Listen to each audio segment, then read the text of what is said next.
50-pound quarter of beef and carry it into a car without a stagger or even a thought. And now he stood in a far corner, frightened as a hunted animal, and obliged to moisten his lips with his tongue each time before he could answer the congratulations of his friends. Gradually there was effected a separation between the spectators and the guests, a separation at least sufficiently complete for working purposes.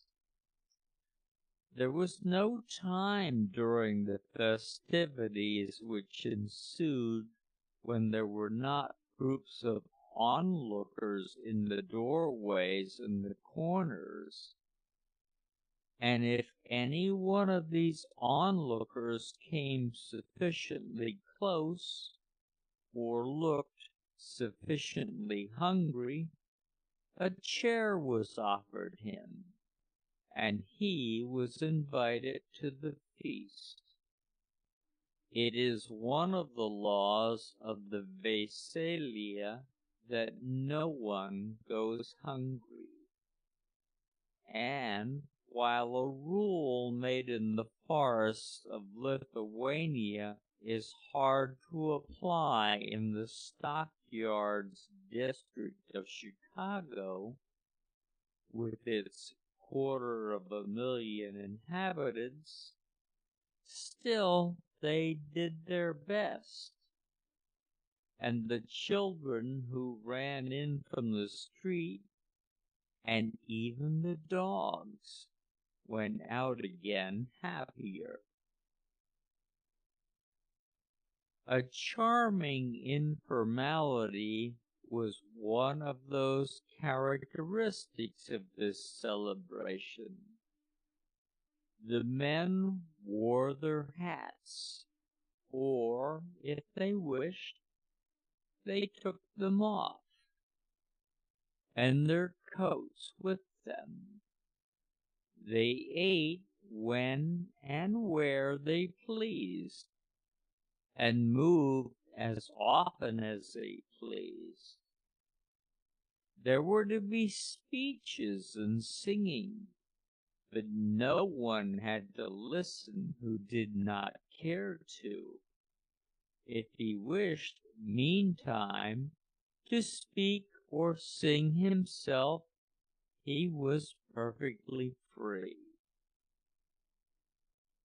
The resulting medley of sound distracted no one, save possibly alone the babies, of which there were present a number equal to the total possessed by all the guests invited. There was no other place for the babies to be, and so part of the preparations for the evening consisted of a collection of cribs and carriages in one corner. In these the babies slept, 3 or 4 together, or wakened together, as the case might be.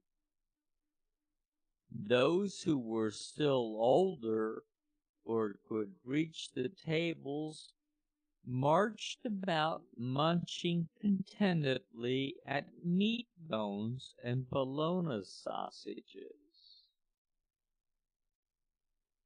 The room is about 30 feet square, with whitewashed walls, bare save for a calendar, a picture of a racehorse, and a family tree in a gilded frame. To the right there is a door from the saloon, with a few loafers in the doorway, and in the corner beyond it a bar, with the presiding genius clad in soiled white, with waxed black mustaches, and a carefully oiled curl plastered against one side of his forehead. In the opposite corner are two tables, filling a third of the room and laden with dishes and cold viands, which a few of the hungrier guests are already munching. At the head, where sits the bride, is a snow-white cake with an Eiffel Tower of constructed decoration, with sugar roses and two angels upon it, and a generous sprinkling of pink and green and yellow candies. Beyond opens a door into the kitchen, where there is a glimpse to be had of a range with much steam ascending from it, and many women, old and young, rushing hither and thither. In the corner to the left are the three musicians, upon a little platform, toiling heroically to make some impression upon the hubbub. Also, the babies similarly occupied, and an open window whence the populace imbibes the sights and sounds and odors. Suddenly some of the steam begins to advance, and peering through it you discern Aunt Elizabeth, Ona's stepmother, Teda Elzbieta, as they call her, bearing aloft a great platter of stewed duck. Behind her is Kotrina, making her way cautiously, staggering beneath a similar burden, and half a minute later there appears old grandmother Mayauskianian, with a big yellow bowl of smoking potatoes, nearly as big as herself. So bit by bit the feast takes form. There is a ham and a dish of sauerkraut, boiled rice, macaroni, bologna sausages, great piles of penny buns, bowls of milk, and foaming pictures of beer. There is also, not 6 feet from your back, the bar, where you may order all you please and do not have to pay for it. "Aish, great chow!" screams Maria Berchinskas, and falls to work herself, for there is more upon the stove inside that will be spoiled if it be not eaten. So with laughter and shouts and endless badinage and merriment, the guests take their places. The young men, who for the most part have been huddled near the door, summon their resolution and advance, and the shrinking Jurgis is poked and scolded by the old folks until he consents to seat himself at the right hand of the bride. The two bridesmaids, whose insignia of office are paper wreaths, come next, and after them the rest of the guests, old and young, boys and girls. The spirit of the occasion takes hold of the stately bartender, who condescends to a plate of stewed duck. Even the fat policeman, whose duty it will be later in the evening to break up the fights, draws up a chair to the foot of the table, and the children shout, and the babies yell, and everyone laughs and sings and chatters, while above all the deafening clamor, Cousin Maria shouts orders to the musicians. The musicians. How shall one begin to describe them? All this time they have been there, playing in a mad frenzy.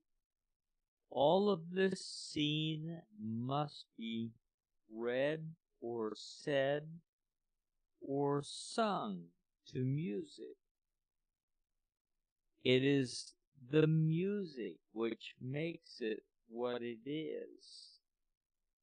It is the music which changes the place from the rear room of a saloon in the back of the yards to a fairy place, a wonderland, a little corner of the high mansions of the sky.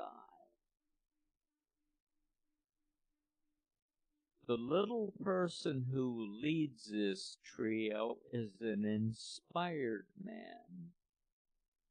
His fiddle is out of tune, and there is no rosin on his bow, but still he is an inspired man. The hands of the muses have been laid upon him. He plays like one possessed by a demon, by a whole horde of demons. You can feel them in the air round about him, capering frenetically. With their invisible feet they set the pace, and the hair of the leader of the orchestra rises on end, and his eyeballs start from their sockets as he toils to keep up with them. Timoshius Kushlaika is his name, and he has taught himself to play the violin by practicing all night, after working all day on the killing beds. He is in his shirt sleeves, with the vest figured with faded gold horseshoes, and a pink striped shirt, suggestive of peppermint candy. A pair of military trousers, light blue with a yellow stripe, serve to give that suggestion of authority proper to the leader of a band. He is only about 5 feet high, but even so, these trousers are about 8 inches short of the ground. You wonder where he could have gotten them, or rather, you wonder if the excitement of being in his presence left you time to think of such things. For he is an inspired man. Every inch of him is inspired. You might almost say inspired separately. He stamps with his feet. He tosses his head. He sways and swings to and fro. He has a wizened up little face, irresistibly comical, and when he executes a turn or a flourish, his brows knit and his lips work, and his eyelids wink. The very ends of his necktie bristle out, and every now and then he turns upon his companions, nodding, signaling, beckoning frantically, with every inch of him appealing, imploring in behalf of the Muses and their call, for they are hardly worthy of Timotheus, the other 2 members of the orchestra. The second violin is a Slovak, a tall, gaunt man with black-rimmed spectacles and the mute and patient look of an overdriven mule.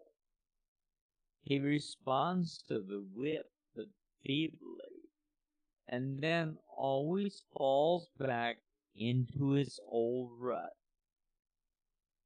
The third man is very fat, with a round, red, sentimental nose, and he plays with his eyes turned up to the sky and a look of infinite yearning.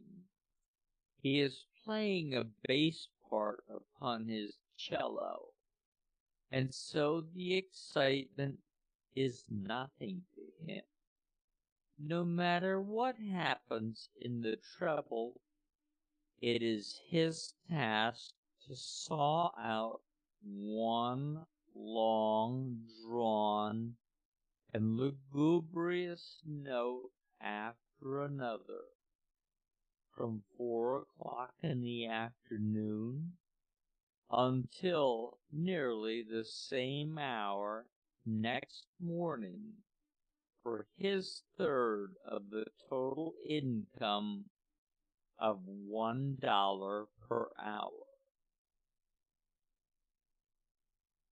Before the feast has been 5 minutes under way, Timotheus Kushlaika has risen in his excitement. A minute or 2 more, and you see that he is beginning to edge over toward the tables. His nostrils are dilated, and his breath comes fast. His demons are driving him.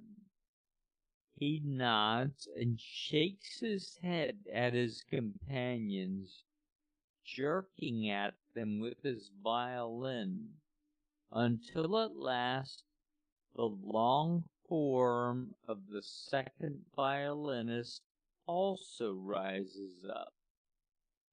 In the end, all 3 of them begin advancing, step by step, upon the banqueters.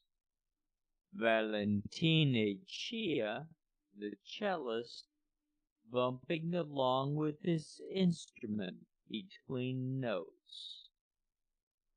Finally, all three are gathered at the foot of the tables, and there Timotheus mounts upon a stool. Now he is in his glory, dominating the scene. Some of the people are eating, some are laughing and talking, but you will make a great mistake if you think there is one of them who does not hear him. His notes are never true, and his fiddle buzzes on the low ones and squeaks and scratches on the high. But these things they heed no more than they heed the dirt and noise and squalor about them. It is out of this material that they have to build their lives.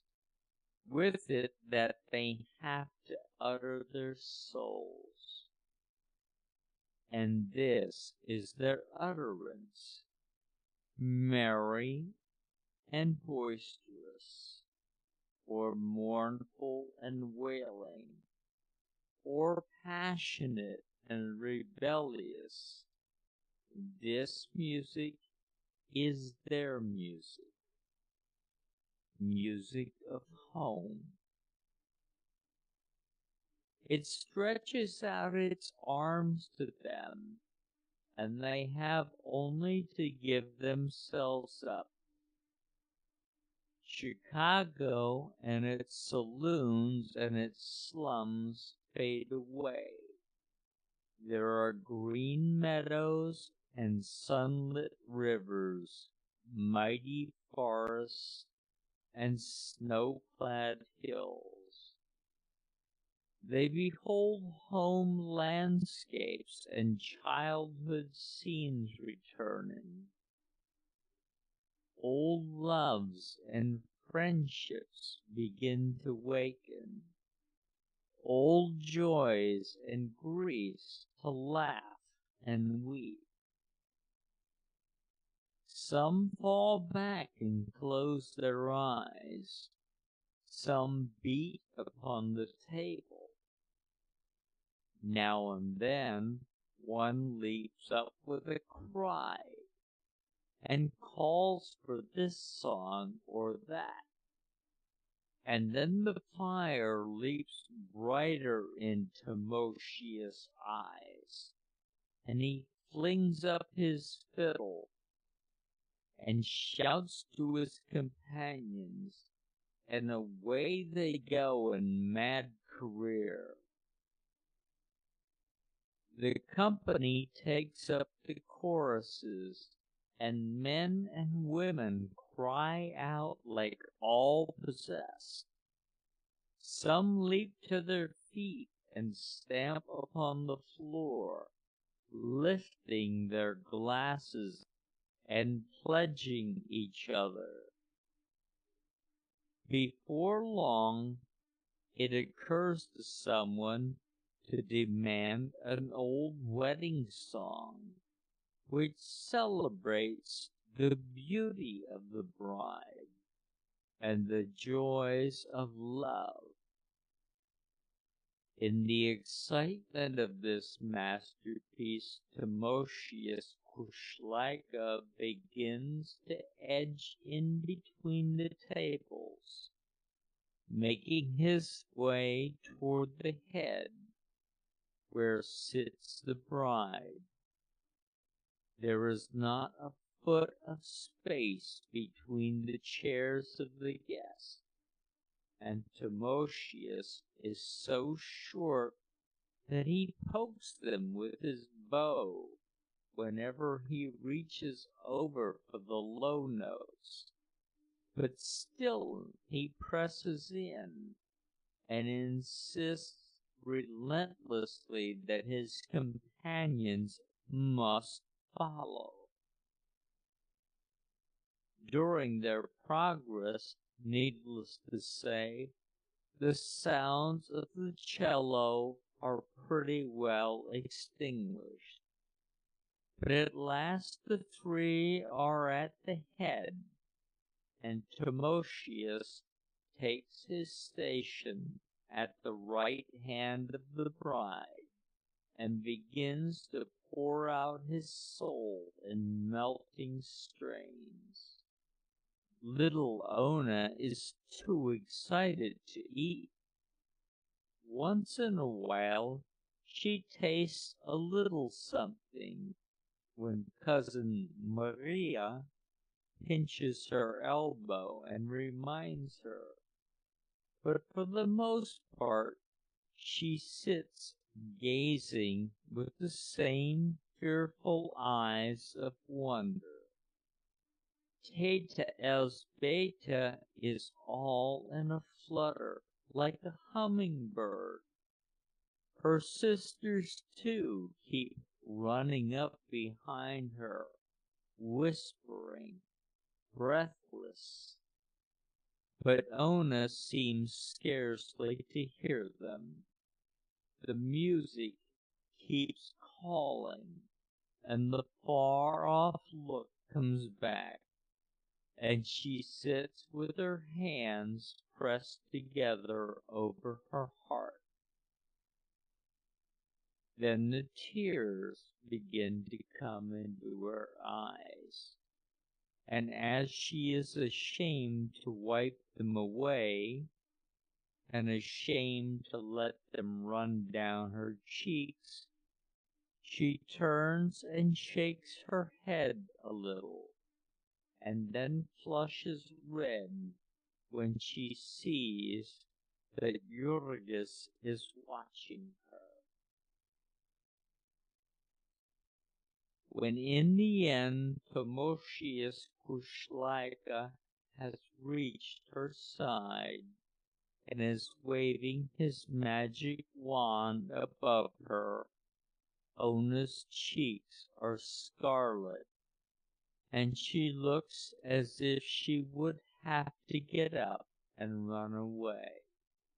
In this crisis, however, she is saved by Maria Berchinskas, whom the Muses suddenly visit. Maria is fond of a song of lovers parting. She wishes to hear it, and as the musicians do not know it, she has risen and is proceeding to teach them. Maria is short, but powerful in build. She worked in a canning factory, and all day long she handles cans of beef that weigh 14 pounds. She has a broad Slavic face with prominent red cheeks. When she opens her mouth, it is tragical, but you cannot help thinking of a horse. She wears a blue flannel shirtwaist, which is now rolled up to sleeves, disclosing her brawny arms. She has a carving fork in her hand, with which she pounds on the table to mark the time, as she roars her song in the voice of which it is enough to say that it leaves no portion of the room vacant. The three musicians follow her, laboriously and note by note, but averaging one note behind. Thus they toil through stanza after stanza of a lovesick swan's lamentation.